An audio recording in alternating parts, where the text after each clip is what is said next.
we're here with Olivia, Cora Ann, is that what we're working on? Olivia Atkinson. Olivia Atkinson, okay. You're in zebra pants. This is true. Which we really appreciate. Why is your Instagram thing, why do you refer to yourself as a disaster guru? Well, so it's kind of a funny story. Because that's how we connected. We connected over Instagram.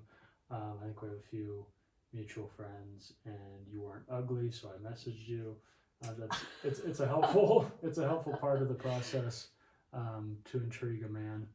But yeah. So what does this mean, disaster guru? Well, have you ever seen The Disaster Artist? No, I want to, but I know what you're referring to. Me too. It's fantastic. Yeah. So I had wanted to start like a YouTube and just a brand for a long time, and I was holding off because I was struggling to think of a name for it, and so I was racking my brain, and then because I didn't want to be another one of those like raise your consciousness with Hannah or get enlightened with Liz. Like it's just I just didn't want that, especially because I'm kind of a mess, and so it just didn't fit me. Yeah. And so I was watching The Disaster Artist one time, and right afterwards I called my friend and we were talking about it, and it just clicked while we were on the phone, the disaster guru. Yeah. So I have permission, to be an absolute disaster, but also give spiritual advice. Gotcha. Yeah. Gotcha. So what would you say are the areas of your life that you are most a disaster? That's a broad question. Well, okay, so the name also works in two ways. Also a guru for life's disasters. Yeah. So I would say the main areas are relationships. That's one of them. And then... How long have you been on this earth? 22 years. 22 years. Okay. Yes. Decent amount of time. Yes. So relationships are probably the main area, and then the other, I think, just in the way that I approach life, and my personal philosophy can be kind of a disaster in the best way possible. Sure. Yeah. Do you feel like your relationships have always have they been kind of just high octane crash and burn sort of things, or they've just been complicated and haven't worked out? Because I think everybody could make the argument that their past relationships have been disasters, but some people are actual disasters in their relationships. Well, so I don't use the word disaster as a negative word. Okay. I don't really think it's almost a Murphy's Law. Yeah. And the world was created out of chaos, and that's kind of my whole message. Gotcha. Just finding a way to laugh about it all. So when it comes to my relationships, I don't really view any of them as a failure or as... Some of them were disasters, but I don't really view my love life as a disaster. That is just the main area that catches my attention, and where I have a lot of tribulations and confusions, and my personal philosophy about them is constantly changing. Gotcha. So do you consider yourself somewhat of a life coach, or are you just trying to kind of dispense whatever knowledge you have and share it? Just kind of more like a general teacher. Well, so I do life coaching for a living. So technically I'm considered a life coach, but I don't know how much I love that term. But you do that within the bounds of a corporation, right? Yes. So how does that work, real quick? Yeah, so they sell coaching programs at the company that I work at. Yeah. And there is a whole team of coaches that people will get access to. And I am one of those coaches. And we focus mainly on mindset and law of attraction stuff. And do you do all one-on-one, or do you work in groups? So I do both. So I host group calls, and then I mainly do one-on-one. And so people will call into the team and request a session, and I will just ring them up and go over whatever they're experiencing. Gotcha. Yeah. Cool. So kind of and maybe it's a completely different thing, but I know Tony Robbins does a similar thing. He has a whole team of coaches you can sign up, and you're obviously not going to get him one-on-one. so you get kind of his little minions, right? In essence, Yeah. so we're partnered with a bunch of different people, a ton of great personal development names. So we'll coach, in essence, their students, but it's under our name and our brand and our coaching. And philosophy probably. Yes, so we get training from all the partners, but it's still specific to our company.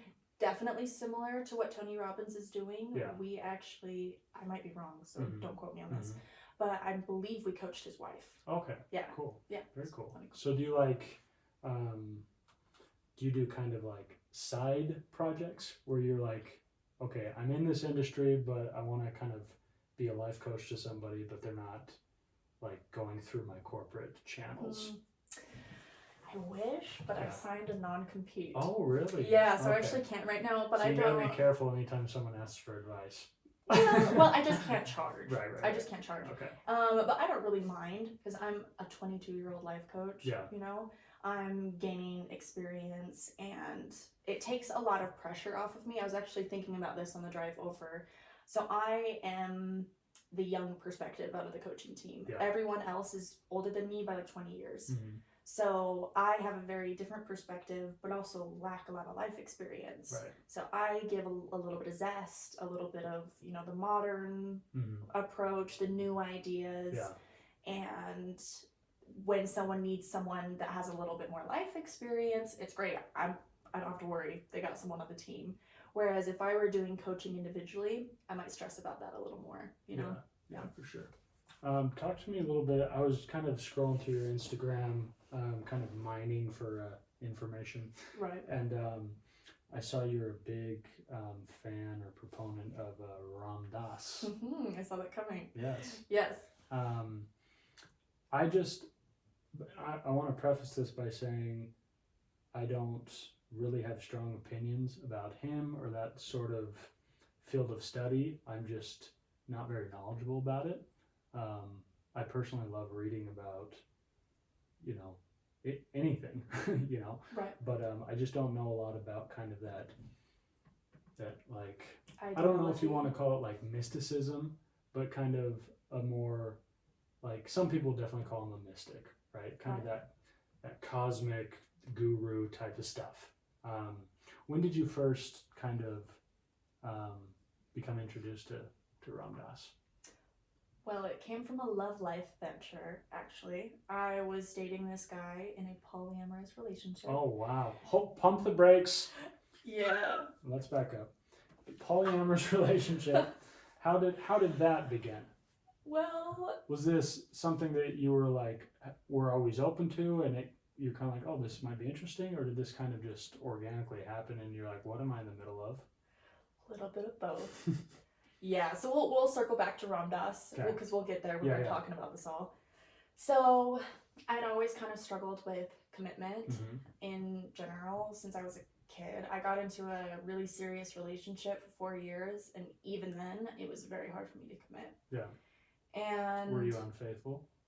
No. It was just... No, he was unfaithful, actually. And so... Just the concept was difficult for you. Yeah, just especially meeting someone so young and spending the rest of your life with them, that, I don't know, it was just really hard for my brain to wrap my head around. And yeah, so I've gone from relationship to relationship and nothing was really working out. And funny enough, actually, a couple years back, I went to a party and there was a polyamorous couple there. And I remember thinking, like, never do that. Yeah. I could never do that. Was it like a, do they call it a throuple? Is that what they call it? Kind of. It was so weird. So I don't understand all the terminology. It's so complex. We don't have the time to get into all of it. So complex. But there's 3 of them, or how many were there? No, so it was weird. This girl brought her girlfriend's girlfriend to the party. Okay. And they went together without the one that they were both dating. Okay. And I was like, what? Yeah. You're weird, man. Yeah, I just did not wrap my head around it. So that was your first, like... Yeah. Just like, nah, not for me, man. And then all of a sudden, after this one guy I dated, it was just a disaster. Oh, I was dating him and another guy casually, and I couldn't decide between either of them. Yeah. I like them both a lot. and I didn't know what to do, so I ended it with both of them. And so I started thinking, you know, maybe I could do polyamory. Maybe, I don't know, that'd be a cool idea. You were just thinking that more because you wanted to date both of them? Yes. Okay. Because I felt equal love for the both of them. Right. Yeah. Right. And then the week that I had that thought, I went to drum circle up at Liberty Park one time, and I met this guy, and within seconds, I was infatuated with the guy. Yeah. And because he had a nice drum? No, I don't know. It was just weird. The second that we made eye contact, I just felt like I'd known him before. Yeah. And that's the first time I've ever experienced love at first sight, so to speak. Right. It was very weird. Yeah, and so I went over to his house, and we went on, it was kind of a date, it was very weird. And I kept seeing him, and I really, really liked him. And we had a mutual friend who told me he used to be polyamorous, but I thought he wasn't anymore. And then one day we were sitting, and he talked about his girlfriend. Wait, what? Yeah. Slow your roll down there, buddy. Yeah. And yeah, so we talked about it. And at the time, I had really bad jealousy issues. So I thought, you know what? Let's do it. Let's face it. Let's just go into the belly of the beast. Right. Yeah. And so we got into a polyamorous relationship, and it was not healthy at all. Right. Neither of us practiced it ethically. We broke up in a way that was very painful for me. He actually met a girl he wanted to be monogamous with. Of course. I know. So are there like very specific schools of thought in regards to like these polyamorous relationships, or is it kind of a free-for-all? There are different approaches. Yeah. So some people have rules, some are free-for-alls. It's called like solo polyamory. There's so many different approaches. It hurt my brain. Yeah. It's a lot. Yeah. Yeah, and like, so to me, monogamy is complicated enough. I know. And so making your own style of relationship is very hard. Yeah. And I had to ask myself, you know, if I had no idea what love was supposed to look like, how would I love? Yeah. And yeah, so a lot of different things happened. He brought over another girl he was dating one time. Her and I became friends, and I don't know, there was this one day, him and her were on a date, and I was home, and I saw them posting all these videos and pictures, and I felt a tinge of jealousy, but I felt something else. I believe it's called compersion. It's a word that the polyamory community started, where you feel love even though you're not the one there, you know, you're not involved in the relationship. Yeah. So weirdly, I felt so much love for these two people, even though I don't know, polyamory is crazy. Polyamory is crazy. And so yeah, after that relationship ended, I read a bunch of books about how to do it ethically, because that did not work out. There were no guidelines or boundaries or anything at all. It was just a freak fest. Yeah. And I'm sparing you the details. Right. But then I met a guy, and we made a vow that we were going to learn about how to do it healthily together. And we did. And it was great. We had awesome communication about everything. We were very open and honest and loving. And he was just a total sweetheart. Yeah. And the only reason we broke up is because we felt like we learned all we needed to with each other. Yeah. And so, yeah. And then after that, I kind of vowed to be polyamorous for forever. Oh, wow. That's a wild vow. Yeah, I know. And how old were you? I was 20. 20? That's I know. It's a tender age to make a vow like that. I know. Okay. I know. And then I met a guy who was not on board with it. Surprising. Yeah. and we lived together. So I didn't really have a choice, but we both really liked each other. Yeah. And through that experience, it made me realize that, at least for me, there was so much more fulfillment in a monogamous relationship. Yeah. And so that's ultimately what I'd like someday. Yeah. But I don't think polyamory is a bad thing. It can be like a way of ethically, casually dating, so that you're not ending up with someone because of an obligation, but because you really know you want to be with that person. Sure. Yeah. It's almost like a weird stepping stone, right? Yeah. Like for me, I just don't view, like, to me it's just different terminology. Like, I'll date someone casually and won't commit to them until I do. And then, you know, you could argue that it while I'm not committed, I'm polyamorous because I'm dating other people and they're dating other people. Right. But really, we're just not. To me, we're just not exclusive. We're not monogamous yet. But I think if I got to a point where I wanted to be monogamous and she didn't, I would just move on. Right. You know, and I that's probably most people, I guess, but yeah. whatever works for you. I know. I guess. Yeah. I would imagine it would be so wrought with, that community would be so wrought with jealousy and dishonesty. I think it'd be really easy to get wrapped up in that. Well, not dishonesty. There's generally a lack of that. And that's the biggest thing that like drew people me. are too open. Yeah. Okay. And I didn't realize until I was in the monogamous relationship that part of me was doing polyamory out of fear of being cheated on, which is weird because you're kind of allowing it. Right, but you want to know about it. Exactly. Yeah. Yeah. And so that was kind of a breath of fresh air, you know, total honesty. And, you know, a guy the second guy that I was dating, we had, you know, the very healthy relationship. He would tell me when he was interested in someone, you know, the second he kissed someone else, he came over and told me about it. And so there's no guessing games, and it just brought me copious amounts of relief. Yeah. Yeah. Yeah. Interesting. Yeah. Okay, so how did this, we got a little sidetracked. Ram Dass. Ram Dass. Yes. So the guy that introduced polyamory to me, I was really struggling with all the jealousy and everything, so he was teaching me a lot about his personal philosophy. And so he shared Ram Dass podcasts with me and would tell me, you know, go listen to them. And I never would. And so when I'd go over there, he'd play them and make me listen to them. Yeah. Yeah, and I ended up just finding so much peace in all of his teachings.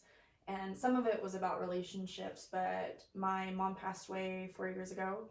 And I was not doing so hot with the grief, especially when I met that guy. It was consuming me in a lot of ways. Yeah. And Ram Dass's main theme is death and grieving and just the whole concept of accepting it. Yeah.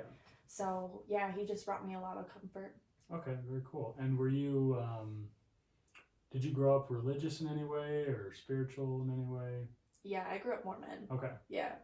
But I'd always kind of had some reservations about it, you know, since a very, very young age. And then now I've kind of returned to a lot of the concepts, though. I think there's beauty in every faith and religion. Right. But, yeah, I don't really define myself as Mormon. Gotcha. Is your family religious? Yeah. They're still... Yeah. Some of my siblings are, you know, here and there, but my dad is... he's very religious. Okay. Yeah. Gotcha. So what are your, because I know I was reading up a little bit on Ram Dass, because like I said, I don't really know anything about Indian mysticism and stuff like that, but it's interesting to me. And I know he was a professor and he got fired for like using LSD and stuff with students, right? Yes. Have you ever dabbled with, what's it called? Have you ever dabbled with those types of things? Mushrooms and LSD and stuff like that? I have, in fact. Yeah. Yes. Is it, because I know it's very interesting to me because I've never used anything like that, but I've heard a lot of people say it's a very spiritual experience for them. And I have a hard time understanding that because I just view spiritualism as a different sort of thing. Right. But I'm open to the idea because I've never gotten high and I probably never will. Right. So I just have to take them at their word. What has been your experience with them? Well, I mean, I'm sure it's not like that for everybody, but... So there's a lot to be said about psychedelics. Yeah. And for anyone listening and anyone thinking about doing them, take everything with a grain of salt. Sure. Because I think they have great, beautiful uses, but I think you have to tread carefully. Right. And everybody has a different kind of chemical makeup and can react differently. You can have a really bad trip and whatever. Yeah. But... Like if you have schizophrenic tendencies, really take it with a grain of salt. Yeah. That... Maybe just take the salt. Just take the salt. Yeah. Yeah, I really love psychedelics. I think that they are amazing and beautiful, and you know, the guy that I was dating for a while, you know, the first polyamorous guy. So he actually introduced me to psychedelics. I think I'd done them once before, but it was just like dumb teenager psychedelic experience. Yeah. It wasn't really spiritual for me. But yeah, and so I didn't really do them again after that. I didn't really want to that much. And then we would do small doses of LSD. And I remember the first time we ever did it, I felt so much relief. Yeah. Like, I felt like a little kid again for the first time in forever. And since my mom died, you know, I felt like my inner child just died. Yeah. Like, she was just a goner. And it came back. And I played in the sand for like an hour. And it was just amazing and very introspective. And then him and I would keep doing it. And I don't know, it was just wonderful. And it really helped me understand spiritual concepts he was trying to explain to me that just my brain could not wrap my head around. Yeah. Like Ram Dass didn't click, Alan Watts didn't click, who I also really like. It just wasn't working. But acid just opened this door. Yeah. So you feel like it kind of opened these chambers in your brain that had been closed? Yes. And did you feel that more so like after it had worn off, you felt clarity? Or was it very much like while you're high, while you're in this trip, you experience all these things and then it kind of goes away? Well, it's hard to say because the people, so the guy that I was dating and his whole friend group, they practiced a lot of the things that would come up on psychedelics. So I was just constantly being surrounded with these ideas of meditation and love and you know, all these different things. So a lot of it was on the trip, but I write in my notes every single time I trip, and so I'd reference it and use that to go forward. Yeah. But with that group of people that I felt very safe with, and we were all very like-minded, and it was just the perfect, safe environment to be doing it. And I had done it so much, I thought I was invincible. And so one time my birthday came around, and I was like, oh, let's get all my friends together that I don't know super well and go to we stayed at a hippie bus in Mystic Hot Springs. That's literally where I'm from. I'm from Monroe. Oh yeah, I forgot about that. Yeah, that's interesting. Yeah, it's funny. It's this tiny little rural conservative town, and all the hippies that I know have been there just for their hot springs. That's so funny. Hot Springs is a little more, I'm gonna tell you that. Sure. Yeah. Yeah, anyway. So we rented like a little, I can't remember what it's called, but we rented a little space there and we did it there. And I, again, thought I was invincible. Yeah. And I took it and I ended up having a really bad trip. There was nothing like scary that I saw. I just felt really awful and disconnected from my body, disconnected from everyone around me, very, very isolated and alone. And I just missed my mom. And it was hard. Do you think these bad trips are more related to like the actual drug or the dosage, or just what you're going through at the time? It's definitely more relative to what you're going through. Okay. Yeah, your mind state going into it is probably one of the biggest factors.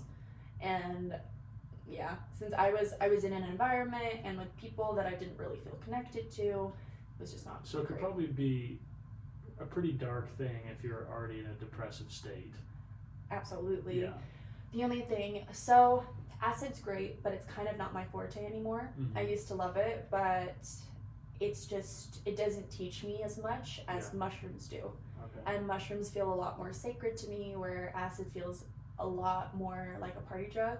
I mean, it was artificially made to mimic mushrooms. You know, still think it's great, still would recommend it to people, but I think if you've got mental issues, don't do acid. Yeah. But mushrooms, I think, can treat that stuff. In my opinion, I don't know. But yeah, if sometimes I'll go into a trip when I am depressed and when I'm going through stuff to help me process some things. Yeah. What's the main difference then between like mushrooms and LSD? Well, I view LSD kind of as, it's like the masculine version, and so it's like the fast paced, you know, maybe more intense, like more comparable. In my brain, I always associate it with the energy of anxiety. And then mushrooms I associate more with the energy of depression. It's more mellow. Yeah, it's slower moving. Hence and Mellow Mushroom, the restaurant. Yes. So it's definitely slower paced. It's more gentle, more feminine. I always feel, I don't know, it feels sometimes like a mother and a father kind of energy. I know it's weird. Yeah. Like if you haven't experienced it, it's hard to kind of understand that. Do you always have hallucinations, like seeing like colors or animated things? Like I feel like anytime people are tripping in movies, they see like crazy colors and a kaleidoscope of, you know what I mean? Is that not a good portrayal? Well, so Maybe everyone's super different. I'm kind of a baby and I'm very sensitive to doses. Okay. And so I have never really done enough that it's like full on hallucinations. Okay. Colors for sure. There was one time that I did acid and I looked up and all I was seeing were shapes and fractals and geometry and colors and. Now, when that's happening, do you just want to kind of lay down and enjoy it? Yes. Yeah. Yes. It's so hard to explain a psychedelic experience, but. Because the funny thing is, my only like analog towards getting high is literally like laughing gas at the dentist, right? Yeah. Where I'm like, I went like a week ago, and I remember thinking like, okay, I can see the allure. I'm very relaxed. I'm kind of giggly. Yeah. I'm like, my body isn't numb, but it's a little more numb. It's a little more relaxed, and I need a high dosage. Right. Because I'm just very sensitive. I need a very high dosage. So I had a ton of laughing gas, and I'm just laying there, just kind of happy, right? And I was like, okay, I'm sure most drugs are this times 100 or whatever, but I was like, you know, I could see why this could be so tempting to, especially as a form of escapism, right? Well, okay, so we're in a tricky situation. I've never had laughing gas, and so I can't really compare it. Yeah. But what I will say is that I don't think, you know, there are a lot of drugs like MDMA and weed and stuff like that make you just feel relaxed. Yeah. I have never felt relaxed on psychedelics. Like it's more like a peace. Like when this one time that I had a good trip and on acid, and I did a full tab and I saw, you know, all these shapes and things. While I was observing that, I was just fully experiencing, just fully present, fully in the experience, and I felt a really strong sense of comfort and peace. And then after that I got really bad anxiety and like some deep things came up and it was rough. But yeah, it's not smooth sailing. Right. Yeah. Would you ever do like an ayahuasca? Yes, but I'm not ready for it. Right. I had an opportunity this last summer and I started bragging about how I was going to do ayahuasca. So I was like, okay, not the right time. Yeah. You know, if I'm bragging about it. Isn't it pretty expensive? Yes. I can't say too much about it, but. Why? Is it a secret? Just. The communities that are involved in it, they keep it quiet. Right. Yeah. So. But I'm sure across the board it's expensive, whoever you do it with. It can be. Yeah. It can be depending on how many days you're doing it. So I believe it's like 200 a dose, and in the communities that are around this general area in the U.S., we'll do it for one dose usually. Okay. And in places like Peru and Costa Rica, it's like $2,000. I had a friend who went all the way to Peru by herself and paid $2,000. Wow. Yeah. Yeah, I've heard of most of the ayahuasca. Like, I don't know anyone that's done it. I mostly have heard about it from celebrities, right? But I feel like most of them, if you really want to go wild, you go to South America, right? Yeah. But to me, even if I was kind of more interested in that lifestyle, just I feel like most people like throw up and get really sick and everything, right? Yes. To me, whatever the pros are, it wouldn't be worth it. Really? I hate throwing up more than anything in this world, and I think I would, knowing that I was going to get sick first, would give me so much anxiety that I wouldn't be able to enjoy it. You know what I mean? Interesting. Yeah. So that would be a reason alone to do ayahuasca. Yeah, interesting. So, psychedelics, at least for me, a lot of people... But why do you say that, though? Well, because it's something that helps you face your fears. In my opinion, when you're holding on to fears, you aren't living life fully. Right, but I'm not really, like, that doesn't really dictate my life. I just hate throwing up. That's fair. And I do it, like, I just don't get sick very often either. Yeah. And so I throw up once every, like, 5 or 6 years usually. And so I don't spend any time thinking about it. But if someone was like, hey, we're going to do this ayahuasca thing, you're going to get wildly sick, I'd be like, anxiety is probably the wrong word, but I would just be like, oh, dude, that sounds so terrible to me. Yeah. And I would probably lose interest. Well, so I think I have what they call like a metaphobia. Even talking about throwing up, I hate. Right. I have a really hard time with it. Yeah. It used to be that if people brought it up, I'd get shaky and I couldn't do it. Yeah. Actually, though, on the acid trip I was mentioning just a moment ago, I had to face that and give it up. But I think, if there's not trauma surrounding it, then whatever. Sure. I didn't realize it was related to control issues and all these other things. And so, I don't know, I love the idea of facing things that I hate and that scare me. And that's just my philosophy on life. Yeah. So, I like the idea of that. And but that was something that kind of pushed me away from it too, just because it's hard to deal with that. But I view it as purging. Sure. It's like emotional purging. Sure. It's a bunch of, your body stores emotions, and it stores energy. And so maybe, for all I know, it could be getting them all out. Right. I mean, it's kind of probably similar to, like, I think most people get a little bit sick when they take a vaccine, Yeah. Like. That's true. Yeah, my roommate just got the COVID vaccine. Yeah. She got sick right after. Right. And so it's like it's a small price to pay for whatever. Right. Right. But, yeah. I read this quote by Ram Dass. I wanted to know if you've heard it and what you think about it. Okay. I really like it, actually. He says, "We're all just walking each other home." Yeah. Have you heard that? Yeah. Is it kind of a famous one? Yeah, that's probably that's like in my top favorite Ram Dass quotes of all time. Okay. Yeah. So what does that mean to you?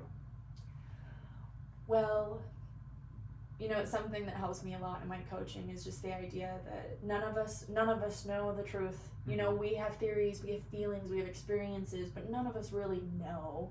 Yeah. We're all just trying to figure it out. Yeah. And I love that because we're all just trying to figure it out together. Yeah. And I think that's the most beautiful thing ever. And yeah, so that's just what it means to me. We're all just trying to help each other get home. Yeah. And yeah, I think it's beautiful. Yeah, that is really beautiful. Yeah, I think about it, I mean, in a very similar way, but I had this mentor that said this thing to me that it's so simple, like this quote is so simple, but it really stuck with me. And he said it to me like, I want to say in 2006, so quite a while ago. He would always say this too. He would always say, and with a hand gesture, he would always say, it's not about you, it's about us.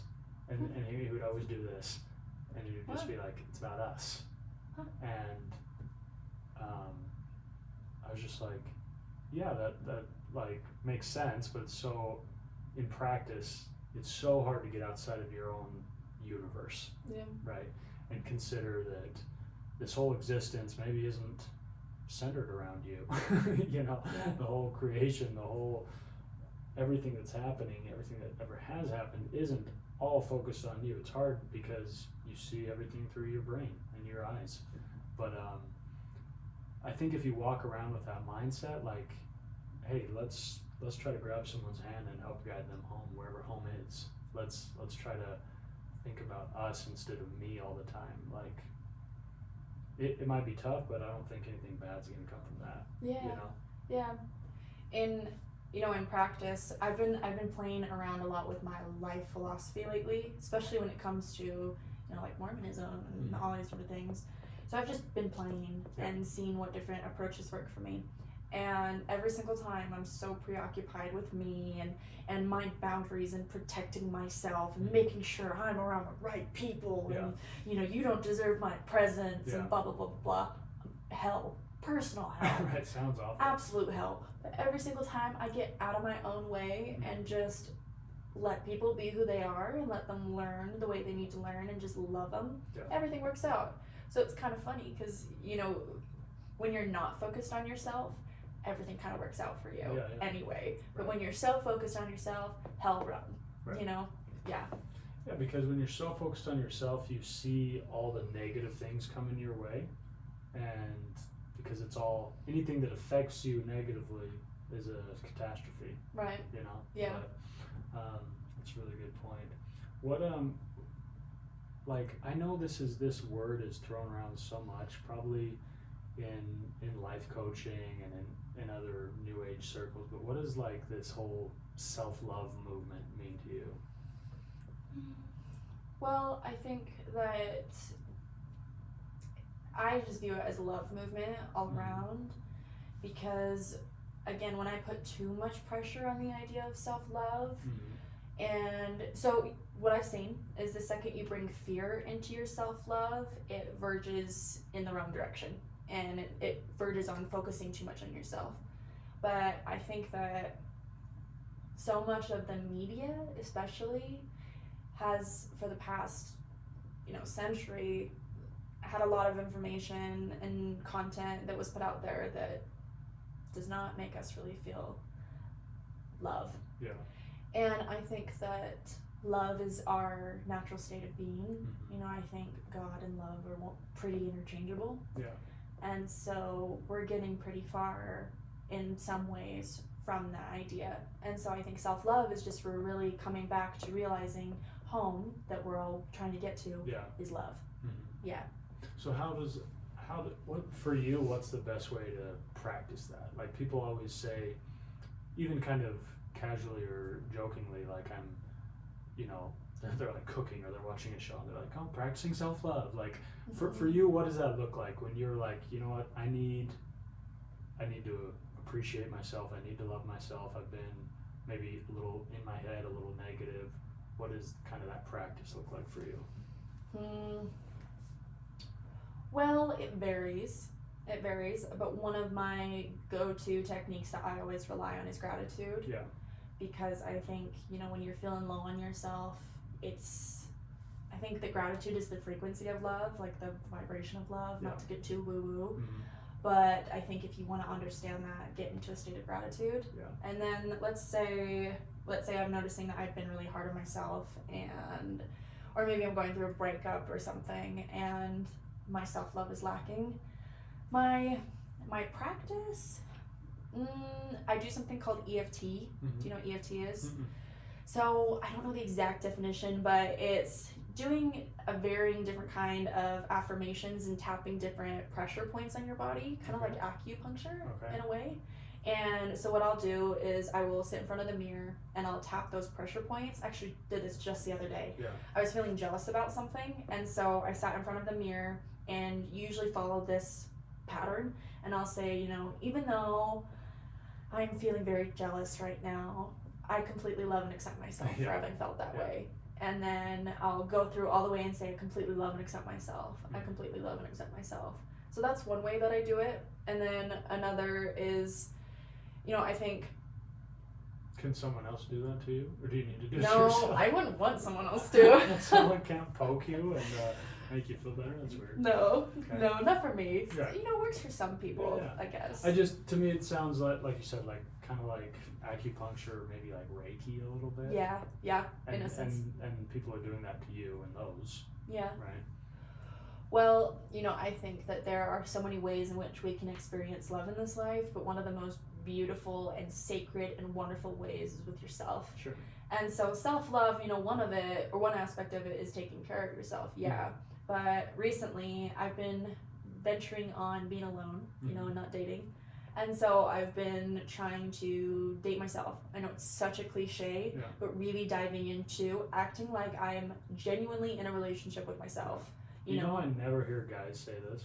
Really? I hear girls all the time, and honestly, a lot of times it's probably just an excuse because they don't want to date me, but I understand that. But I never hear guys legitimately say like, yeah, I'm just kind of taking a break from dating.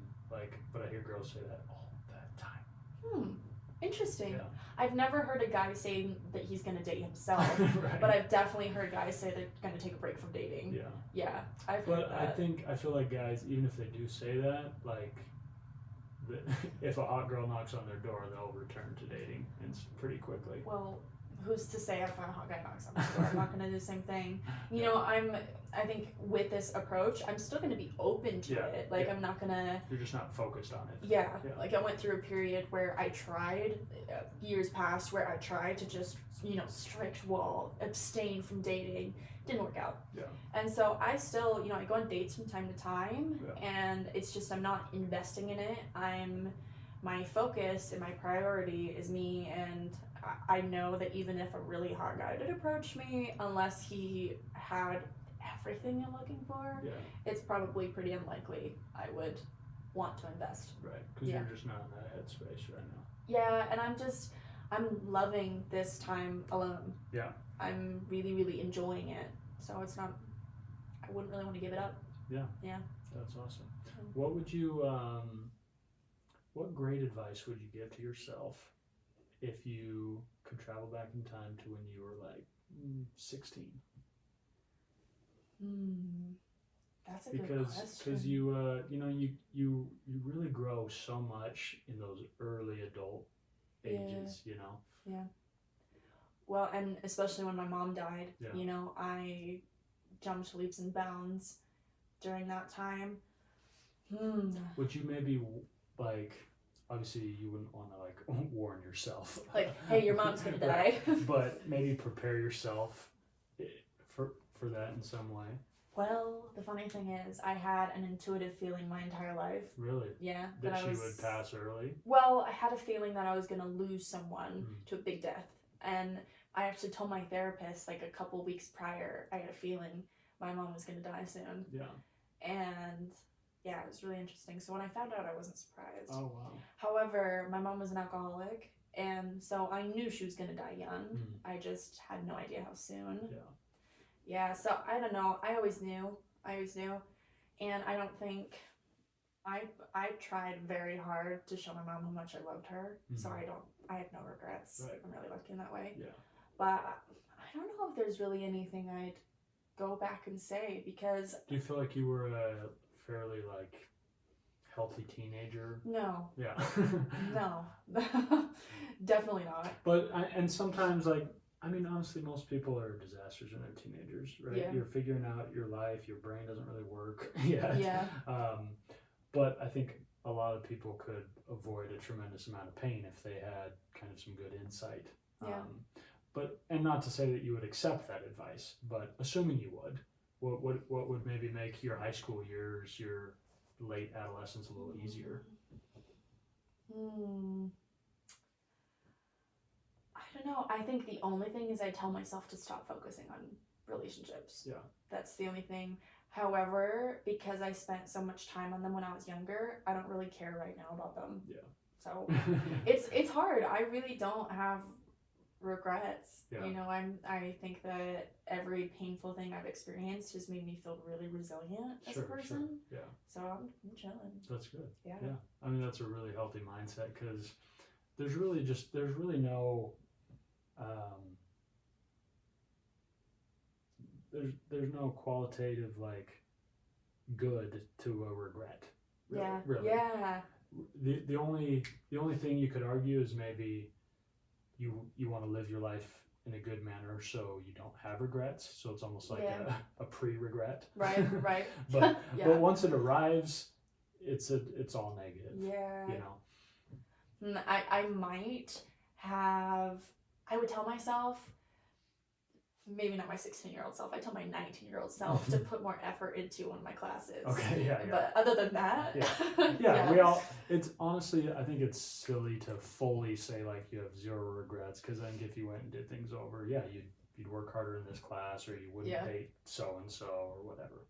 But of course you learn from everything. Are you into, I'm not trying to generalize, but usually when people are into a certain amount of things, they are interested in X, Y, and Z. That's fair. Are you into like tarot cards and astrology and stuff like that?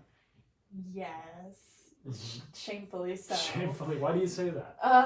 Well, I guess it's nothing to be ashamed of. Right. But I don't know, it's weird. I simultaneously believe it's BS and believe it's totally real and it's doctrine at the same time. Okay. Somehow. So is that kind of maybe more of a placebo effect? Like, inherently it's not science, but for whatever reason it brings you peace, it brings you knowledge, whatever? Well, I only dabble in it. I used to be super invested. Yeah. Actually, I say I dabble. I'm still pretty invested. Yeah, like I just hard dabble. Oh yeah, or a soft. Well, yeah, hard dabble. A soft obsession. Yeah, a soft obsession. Yeah, I mean my Twitter name is Sagittarius Queen, so I can't. Yeah, I love astrology. I think it's something that I really have a lot of fun with, and it's the one area of my life that I don't really feel pressure. Yeah. And so I just think it's fun, honestly. And I think some of it is placebo though, because my grandma has been teaching me about it since I was a kid, and so it was probably programming me to behave like a Sagittarius. Right. You know, I'm like, I have commitment issues. You know. Yeah, it's kind of a lot of confirmation bias. Yes, yes. And so when I only knew about your sun sign, you know, your regular zodiac sign, I wasn't fully invested. But once I dove in deeper, there are some things that made me think like this can't be coincidence. Right. So I go back and forth. Yeah. You know, I just think it's fun to play. And then tarot I like. And one time I went to my first experience with tarot. I had a tarot reader at some party. She did a reading for a bunch of different people, and all of theirs were like playful and vague. I was like, this is BS. And then I sat down and it got really serious, and she predicted the day that my mom passed away. Oh, wow. Like to the day. Like how much time in advance? She passed away June 5th, and it was in April. And she lets you ask a series of questions, and I said, how long does my mom have? And she pulled a card and said, this represents June. And she said, I don't know if that's relevant, and put it aside. And then she used a playing card deck and had pulled the number 5. Yeah. And so I was like, oh, maybe that means like 5 years or 5 decades. And so I felt fine. Yeah. And then it clicked for me way later that it was June 5th. And I don't know, it was really interesting. So were you like on June 4th, like, frick, this probably... I didn't put 2 and 2 together. Okay, I didn't even process it. Because that was just a woo-woo experience to me. You know, I didn't really think about it. And then way later, I was just diving into anything I could that could potentially connect me to my mom, you know? And so I looked into tarot, and I thought, wait, oh my goodness. And I started seeing this tarot reader. And then there was one instance, so I'm going to get real. So there's one instance, like my mom was my best friend, so it was really, really hard on me. Yeah. And there was one night that I wasn't like suicidal in the traditional way. You know, I just didn't want to be here without her. Yeah, just didn't want to live anymore. But... I didn't want to be on this earth without her. Yeah. I wanted to live, but I didn't want to be here without her. Yeah. And so I thought about taking my own life. I was prepared, you know, I like had everything ready, but I made a promise to my mom before she passed. I luckily was able to say bye, but she was paralyzed. And I told her that I made a promise that I'd take care of my siblings. If I take my own life, you know, I'm not here for my siblings. Right. So I decided against it. And then the next night I went to the same lady for a tarot reading, and I asked her if my mom was proud of me. And she said that my mom was really proud of me for not making the decision I was going to the night before. Oh, wow. Yeah. And so some of this stuff started getting some gears turning. Yeah. But as of recently, I have a ton of tarot decks, and I believe there can be some truth in them. You know, I think a lot of it is you already have the answers within you, and cards are just a tool to help you like bring it out. You know, you don't realize it. Almost, you're like, oh, it's the cards. Almost like an ink blot test. Yeah. And it's like, I don't know, you already knew that, and so the confirmation bias plays into it, but you already knew that, and so you brought it out. Like, it brings out your true desires. Yeah. So I think some tarot readers are very gifted. But as of recently, especially returning to some Mormon concepts, I have felt way less drawn to them. Yeah. And so now I have like 8-deck collection that I'm not going to use that Yeah. much. But yeah, I think they're great, but it's just, I don't know, just it hasn't been for me as of late. But Right. yeah. That's really interesting. I would honestly love to get a tarot card reading, but I would have a hard time not being really, really cynical, and that's, obviously you're gonna probably have a negative experience if you go in like that. But Well, not necessarily. yeah. Not necessarily. I really like this tarot reader that I go to because she specifically is excited by cynics. Oh, okay. She's good. Yeah. She is good. And I'm sure some, like, because here's the thing about things like this that are considered by most people kind of pseudoscience. Yeah. It's like there's definitely going to be your charlatans out there that are just trying to make a buck and trying to fool people, right? Yeah. But you're also going to have people that are actually kind of clairvoyants and maybe if they're not actually clairvoyants, maybe they're just extremely good at intuiting things and reading people, and those people exist. And so yeah, who's to say? Yeah, and something to keep in mind when it comes to that stuff. You in the Mormon faith, you talk about the Holy Ghost, right? And in a lot of different philosophies, there's a variation of that. Yeah. In almost everything, Or, they, divine inspiration or intuition or whatever. There are variations of that thing everywhere. Sure. So we know there's something. Yeah. And I think, because what I've noticed is that when I'm very grounded and I do tarot, I get something like so clear, so clear. Yeah. But when I'm like, is he gonna break up with me? And I like pull out my cards, then nothing. Like it's like I'm playing games with myself. Yeah. Yeah. And so I think when you're centered, just like you are for divine inspiration or the Holy Ghost or whatever, then you can have clarity with those tools. I just think they're tools. Right. But I think if you get attached and view your tarot deck as God, you're out of luck. Sure. Yeah. Yeah. That makes sense. That's a really good way of thinking about it. I was wondering, so having lost your mom at a fairly young age, does that make you think a lot about your legacy and what you're going to leave behind? Like, obviously, you're not married, you don't have kids and stuff, but does it make you think way down the line, like, okay, I know very much what it's like to lose a loved one, and like you said, there's all these, you're trying to grasp at anything to remember her, to think about her, whether it's whatever she left behind, whatever photos or journals or whatever. Yeah. Does that make you think like, man, I want to leave so much behind? Because that's I think about that kind of stuff, even though I haven't really lost I've lost grandparents and some friends and stuff, but I and part of it's because I'm a writer. I want to document everything, and so I want to leave kind of no stone unturned. I want my kids and people that care about me to have a lot when I leave. Yeah. Do you think about that? I guess I don't, but that's a good question. I mean, I wish so badly I had more of my mom's stuff. Like I found a journal of hers recently, and she drew eyes everywhere, just like eyes, Yeah. And I do that too. Oh, cool. And so I thought it was really charming. But so yes, in a sense, it depends on, I don't know, my loved ones. I would do it purely for my loved ones, not for myself. Right. So, I mean, look at my Twitter. You got Twitter. Right. Are you, because you said you like to practice gratitude. Do you do any journaling? Yeah, so I do a gratitude journal. And yeah, that one would be cute to reflect on. I don't share some of my most personal thoughts very often. And sometimes Instagram gets a taste. Sure. And that's the one place I think I really weirdly put myself. Yeah. But I don't know. I think I'd like to put more of myself. I don't know. I'd like to express more of it myself in some ways. Yeah. Yeah. Kind of an interesting thought came up one time. My most recent trip on mushrooms, I set a bunch of intentions for questions I had. And one of my questions was, what is my purpose, blah, blah, blah. And I put in my notes, I noticed that there was a typo, but I put your purpose is to be, and I put period, like a period by mistake. Okay. And then I put writer or a writer right next to it.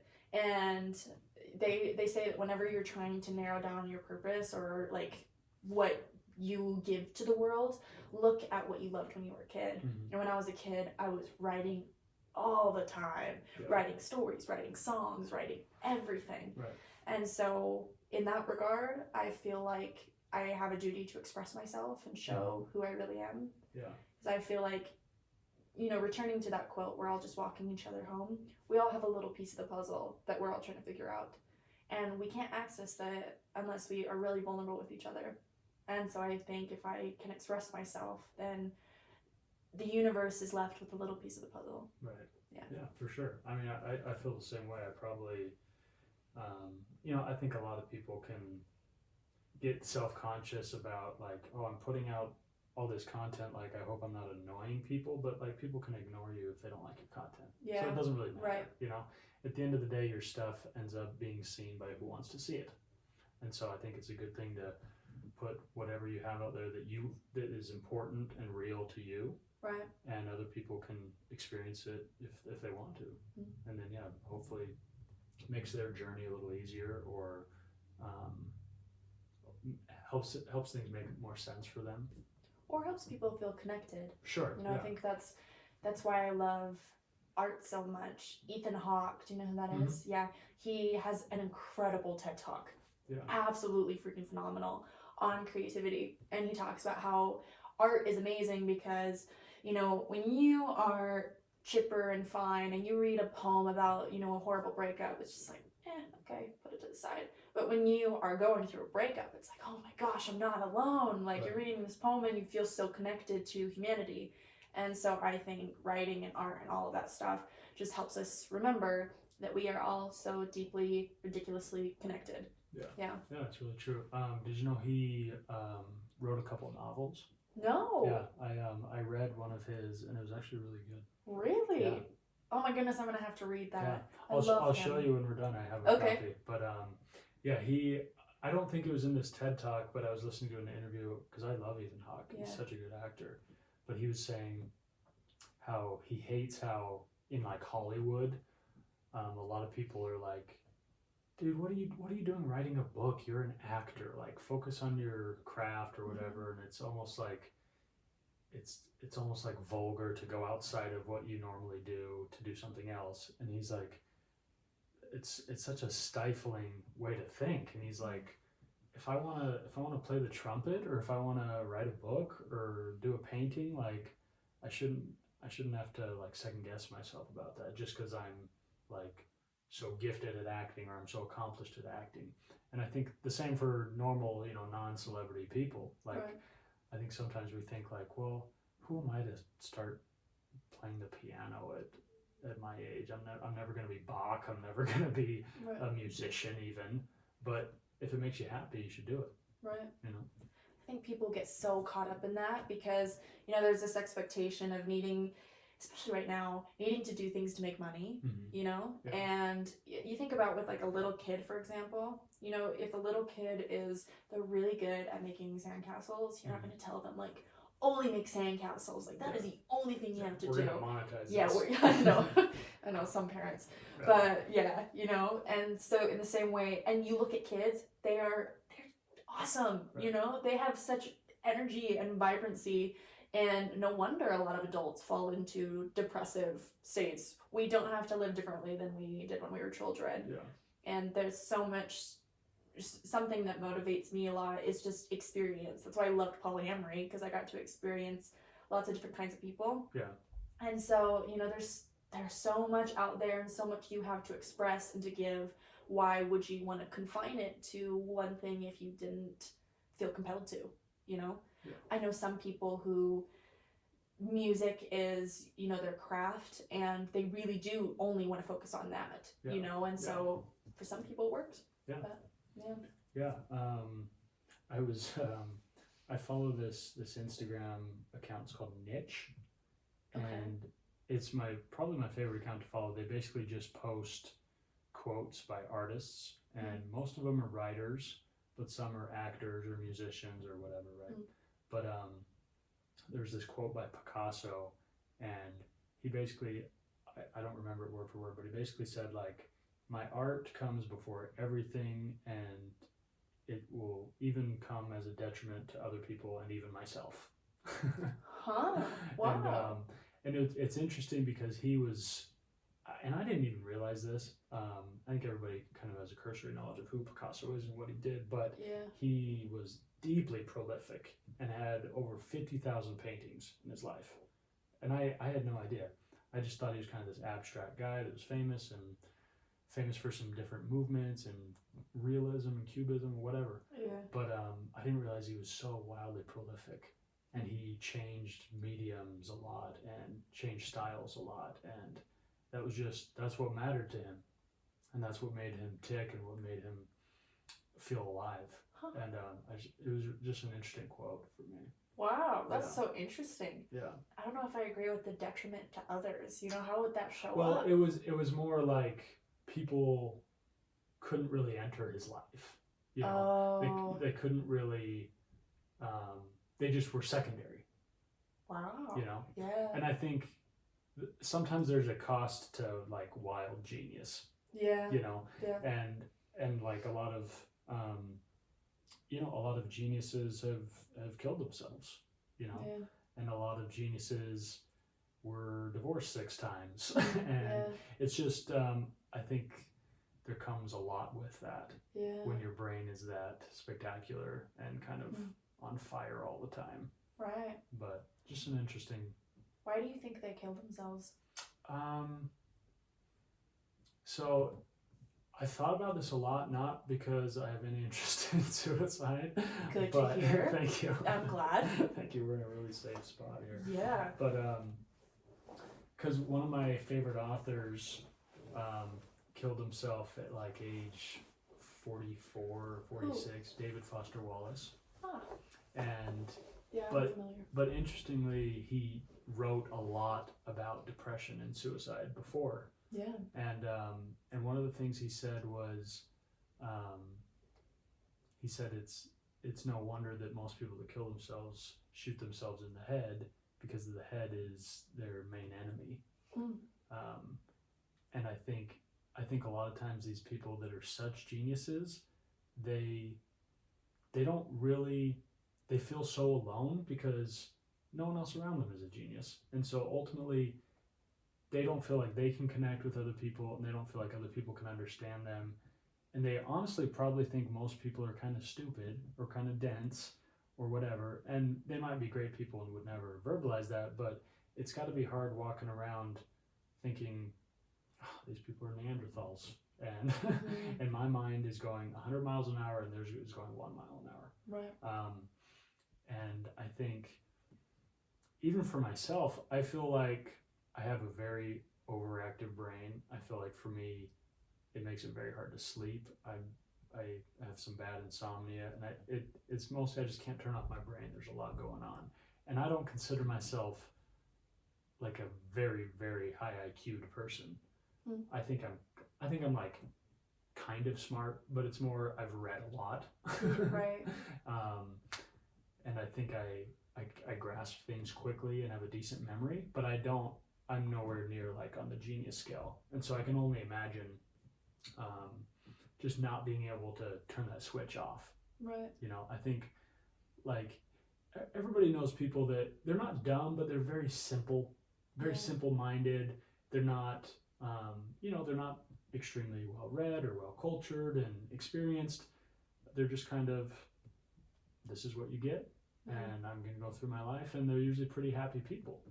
But I think some people, there's just way too much going on up there. It's hard to, it just becomes very convoluted. And it's hard because I don't really think that there's like a right or wrong way to live this life.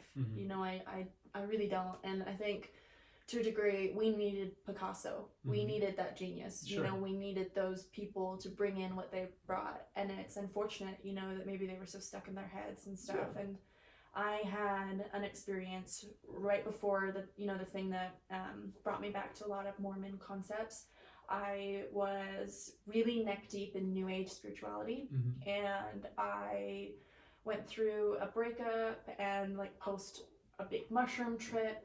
I just went through the lowest of lows I've ever been through. Worse than when my mom died. It was really, really bad, and I was really, really in my head, and sometimes I get so in my head that I disassociate and feel very disconnected from my body in a scary way. Yeah. And it was just too much, and everything I tried wasn't working. You know, I went and I did tarot, and I meditated, and I asked every person I could possibly think of for advice. Did and you have crystals? I did have crystals. I'm actually not really big into crystals. Yeah. I have them, but Sure. I've never really been into them. But yeah, and so nothing was working. And so I looked in the mirror and I said, you know what? Let go and let God. Yeah. I give up. Yeah. I give up all these intellectual understandings I have of how the universe works or whatever, and they all make so much sense. Yeah, but I'm going to let them go. I'm just going to let them go. Because before I kind of view, and I still have to catch myself, but I view life and like philosophy and religion as this puzzle to be solved sometimes. So I've done a lot of intellectual studies that have, I think, taken me away from the truth of the matter. Yeah. Because, you know, intellect and the mind is something that is exclusive to this realm of existence, you know, the human experience. Yeah. And so if you're purely in that, you're forgetting this whole other dimension of yourself, you know, your soul, spirit, whatever you want to call it. And I just don't think it's good for you to be all right here. Yeah. And so that's why, you know, people always say get grounded. And so I had this let go and let God moment, and I started just trying new things. And something I do consistently throughout the week, I'll go outdoors and I'll take off my shoes and walk around barefoot so I can get out of my freaking head and connect to the earth. And, you know, I think a lot of those geniuses get stuck in the intellect because it gives them specialness, you know, makes them feel special. It appeals to the ego. It appeals to that inherent need we all have to feel important, but it doesn't make you feel connected. Right. You know? Yeah. Well, and we're all guilty of this, but I think it can be very easy for them to just chase this never-ending brass ring. You know, like, because if you're a genius painter, like, what happens when you finish a painting? You have to do a new one. You know, there's never a finish line. Whether if you're a writer, it's you finish a book, it's a masterpiece. Well, now what? Now what are you going to finish? You know, it's a never-ending thing, and so you have to find value and satisfaction outside of those things, which I think is hard for everyone, right? Like, because we all find value within ourselves in different ways, but sometimes it's a little bit unhealthy. Right. You know, like I grew up playing sports so much that a lot of my value was and still is wrapped around being an athlete and doing well in sports. So when, even now playing more recreationally, when I do poorly at sports, I feel bad about myself instead of just like a normal like frustration or being a little pissed off. I feel worse about myself because I placed value on that. Right. You know? Right. And so, and it's not too extreme because I'm not a professional athlete or anything, but I think it's easy to put huge value on whatever you're best at, right? Because that's what you're known for. People know you're good at this, you're good at life coaching, you're good at music or whatever. Right. And so if you kind of fail in that area or kind of suck for a minute, it's really easy to get wrapped up in that and feel like, well, what point do I have? Right. You know? Yeah, in Eastern mysticism, they call that, identification. You become identified with whatever it is you're good at. Yeah. So, yours was sports, and growing up, I received a lot of praise from intellectual things and like philosophy. And I remember I'd tell like older guys about my philosophy, and they'd be like, wow, that's so cool. Yeah. And I was like, ooh, I'm gonna do this more. Yeah. And so I got really, really attached. And in my coaching, whenever I think I'm a coach, and I need to be good at this, I suck. My poor clients, I suck those days. Right.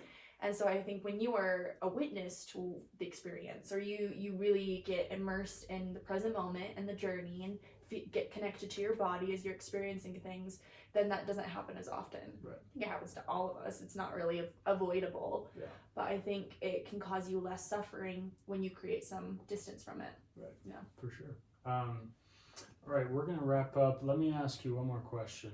I want you to imagine that the podcast is reversed Okay. And you have one question to ask me. What would you ask? Okay.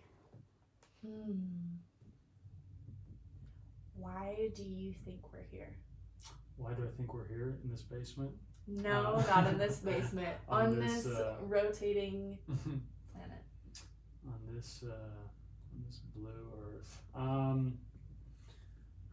Well, sorry guys, this is going to be a 5-hour podcast. It's a broad question. But I'll try to make it somewhat succinct. But I think, and obviously, you know, my belief system is wrapped up in a core religious belief system, right? So I definitely believe kind of the simple Mormon take that we are here to have joy, right? We're here to be happy. We're here to enjoy life. Some people take that way too far, way too literally, maybe. Right. But I think ultimately life has a lot of little purposes, and some are bigger than others. You know, to me, family's a big purpose. To me, helping people and altruism and generosity is a big purpose. And self-fulfillment is a big purpose, and you can get that in a myriad of ways. So to me, it's hard to, I almost don't like that question because, not because it's a fine question, but I almost don't like it because I've asked myself it a million times. Right. And it's hard for me to not get overly ontological with it and be like, I don't know what the freaking point is, because I'm just trying to like pick out a dinner that isn't boring to me. I'm just trying to finish Narcos because it's really good. I couldn't get past the first episode. Fair enough. I just have an affinity for Latin America stuff. You know? Okay. Where'd you serve your mission? In Brazil. Ah. Yeah. So I love Spanish and Portuguese and Latin American history, and I also think the drug trade is really interesting. That's besides the point. The point is, to me, sometimes it gets very complicated because there's so many things that I find to be important and interesting, and I'm like, where do I spend my time? Because for me, I could have, honestly, I would never do this, but I could have a pretty decent life, just like watching TV, eating good food, being fairly lazy, and like, I'll tell you what I really like. I like texting people. I like getting texts. Just kind of chilling, send text to friends. Maybe friends come over. Like I could easily have a very unproductive life and be pretty happy. Right. I think I would have some existential crises and probably. Right. But I find joy in a lot of menial, trivial things. Yeah. And so sometimes it's hard to, it's just hard to focus on the big things when it's easy to escape with the little things. Wow. I like the way you put that. Yeah. Well, you see, it comes back to that Ram Dass quote. The kind of cool thing about your answer is, for all of us, it kind of comes down to, I don't know. Right. And we're all just walking each other home. Yeah. Preach. She's gonna bill me after this. Probably. She's got a non-compete clause, so I'm not gonna allow it. I'm gonna decline that Venmo charge. Well, Olivia, thank you for coming on. Yeah, thanks. You were lovely. Sorry, it's kind of cold down here. I know, we had to go back. I know, you had a tiny little baby-sized top, and then this enormous fur beast on you. Isn't it amazing? It really is. Is it real? No. No. I wouldn't wear real. Oh, okay. Are you anti-real? Anti-real. I hate anything real. Right. Yes, right. Okay, good. So. No more. I don't need any more questions. Yeah, that's I got it. That figured out. Yeah. Okay. Well, thanks for tuning in, guys. This is of Stone and Clay, episode 33. Feel free to send this to everyone you know and have ever met and will ever meet. Okay. We'll see you later. Love ya. Bye.